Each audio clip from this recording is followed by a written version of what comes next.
us to state that the purported raid on Mr. Ofori-Atta's residence was staged, or at best, an imposter action in an attempt to court disfavor for the OSP and to derail the investigation. Nteya yenyana na anopai say nkofobia individuals bia omo soldiers uniform abowura Ken Ofori-Atta ne residence akwasese nyoma yes analai ema nsem ne beye bebre na moma ko he sa video no embra said the report no esi bai.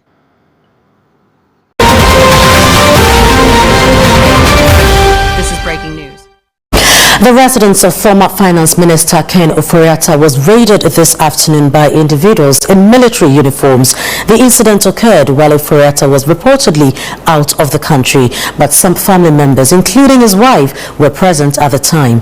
The motive behind the raid remains unclear. However, Channel 1 news sources confirmed that multiple individuals in military uniforms entered the house in cantonment. It is unknown whether anything was taken from the premises.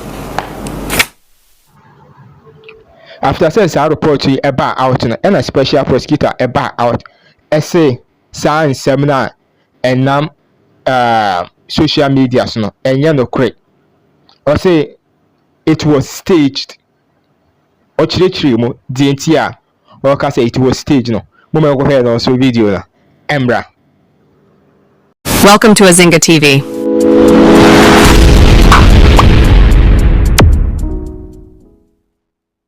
That the purported raid on Mr. Ofori-Atta's residence was staged, or at best, an imposter action in an attempt to court disfavor for the OSP and to derail the investigation.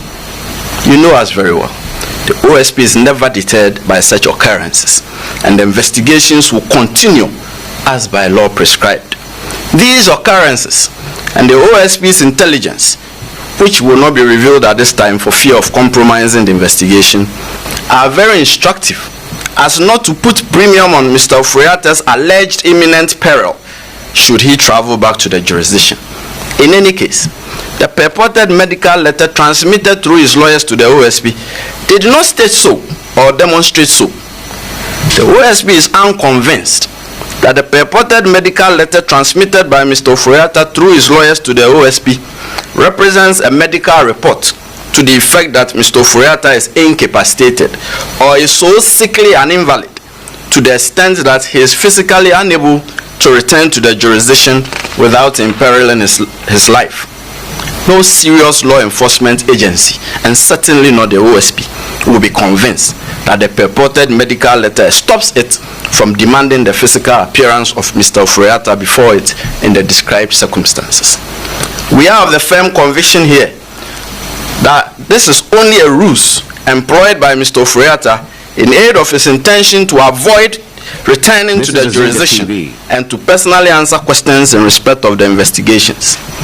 We are convinced that the real intention of Mr. Ofori-Atta is what was communicated to the OSP in the very first letter transmitted by his lawyers on 31 January 2025. That is, he has left the jurisdiction indefinitely.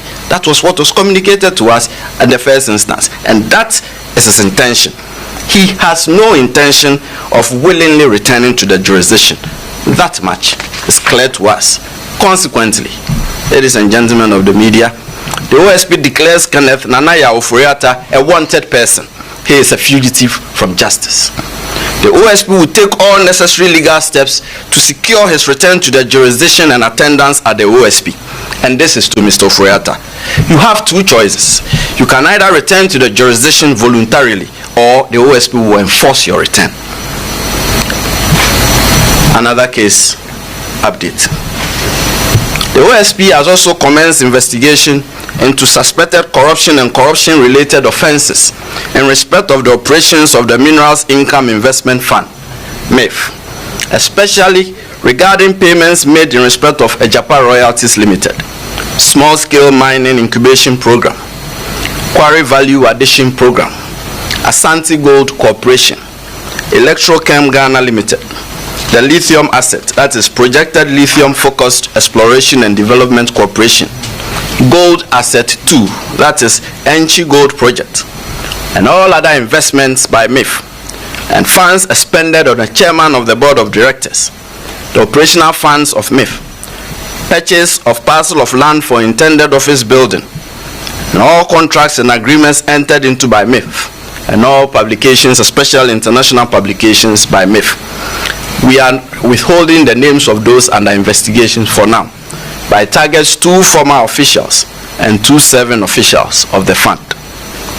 Third, the OSP has also commenced investigation into suspected corruption and corruption-related offenses in respect of an alleged embezzlement of 1.3 billion cedis from the Unified Petroleum Pricing Fund, UPPF, at the National Petroleum Authority, NPA. The investigation primarily targets the following persons: the coordinator of the UPPF, Mr. Jacob Amwa, NPA staff Frida Tando, NPA staff Wendy Ashon Newman, and the former chief executive of NPA, Mustafa Abdul Hamid. Lastly, it will be recalled that in the last quarter of 2023, the OSP and the Controller and Accountant General's Department jointly commenced corruption risk assessment and investigation into suspected corruption and corruption-related offenses in respect of government payroll administration.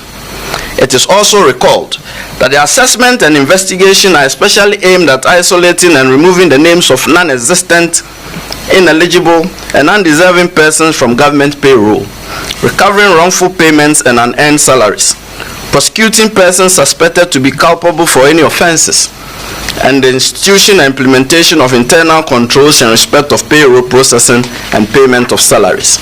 We further recall, as you do remember, that to facilitate the rollout of the investigation and assessment throughout the country, a pilot exercise was carried out in the northern region, covering educational institutions under Ghana Education Service and the Tamale Teaching Hospital, by a joint team comprising investigators, tracers, and assessors from the OSP and selected staff of the Payroll Processing Directorate of the Controller and Accountant General's Department between December 2023 and April 2024. Ladies and gentlemen of the media, I'm glad to announce to you that after thorough investigation, the OSP is now ready to commence the prosecution of persons suspected to have engaged in such conduct. So earlier today, I directed the Director of Prosecutions at the OSP to file criminal charges at the High Court in Tamale against the following 6 persons. 1. Yakubu Tahidu, a former teacher at Balogu MA Junior High School, Yendi, in the northern region. 2. Abdullahi Abubakari Sadiq, an integrated personnel payroll database coordinator of the Ghana Education Service in Yendi, northern region. 3.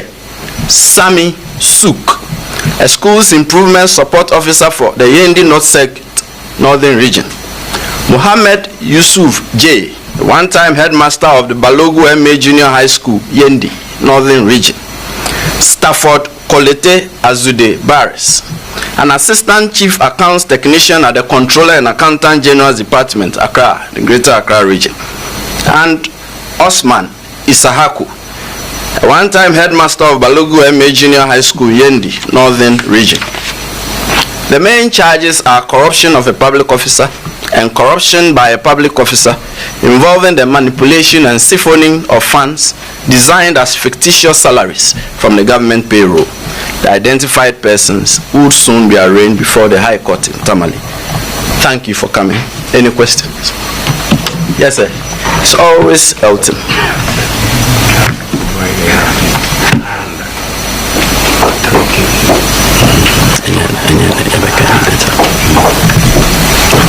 Yes, sir. Sorry. Thank you very much, sir. So, you described Ken Ofori-Atta as a fugitive running away from justice. You declared him wanted, meaning you've come to the conclusion answer, he has questions to answer regarding the investigations that you have conducted. You referenced the National Cathedral, the SML, and others. Are you able to provide us some details as to his exact role in these matters that you come to the conclusion that you have questions to answer? And secondly, declaring him wanted. The claim here is that he is on an indefinite medical leave. And I'm wondering, I mean, is there no room to allow him access to speak rather than take this room to declare him wanted? Let me answer. We'll carry the media along when we are ready to disclose the nature of his involvement in these investigations. When we started, it was 4, but by last week, it had become 5. So we're still opening it up. The more we go into it, the more we see things. So when we are ready to state, we either come here to address you, or we put it by way of publication on our website or directly to the media. Yes, indefinite medical review. We are not without the milk of human kindness to appreciate and reckon a person's medical condition. But when you conduct yourself in a certain way to suggest that all you are doing is just a ruse and that you have no intention of returning to the jurisdiction, that is the conclusion we have come to. You see, as I said, the first communication to us was clear, that he was away indefinitely from the jurisdiction on medical grounds. Then we pushed further. You cannot tell us that you've gone out of the jurisdiction on medical grounds on your say-so. If you're a serious law enforcement agency, would you just take a person's declaration that, oh, I am so much an invalid that I'm unable to come? You would demand to know more, right? And that is exactly what we did. So we pushed. The response that came was unconvincing. That he may, at some future time, undergo possible surgical procedure. And I said something which is very crucial. There's intelligence available to us, which we do not want to reveal now because it may compromise the investigation. That tells us that, and that's what I stated. It is just a ruse that he can travel to the jurisdiction. It's not as if he comes to the jurisdiction, we'll promptly lock him up and throw the key away. It is a process we go through. This is a democratic institution with very well prescribed constitutional and statutory legal processes. So what do you fear coming in to answer questions? You can reschedule your appointments in such a way that you can come in and go. We will not say you should stay and die at all costs. What kind of persons will we be? So that is not the issue. The issue is your express intention that you've gone away definitely. What do you have to show for it? We get a purported medical letter, a very sketchy one, which tells us that you have scheduled appointments which you need to attend and that you are being reviewed, and there are some future dates you would maybe undergo some surgical procedure. For us, this is unconvincing.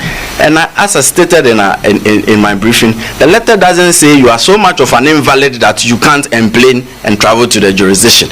We all fall sick at some point and we all go seek medical attention wherever. But if you are not at the point of death, if you are not bedridden, if you are not on a stretcher, this is a ruse, and we are unconvinced. As far as we are concerned, he just doesn't want to return to the jurisdiction voluntarily, and we have given him the chance so to do voluntarily, failing which we will pull him to Ghana. Yes, sir. My name is Ibrahim Hassan. I work with Youth Management Inside.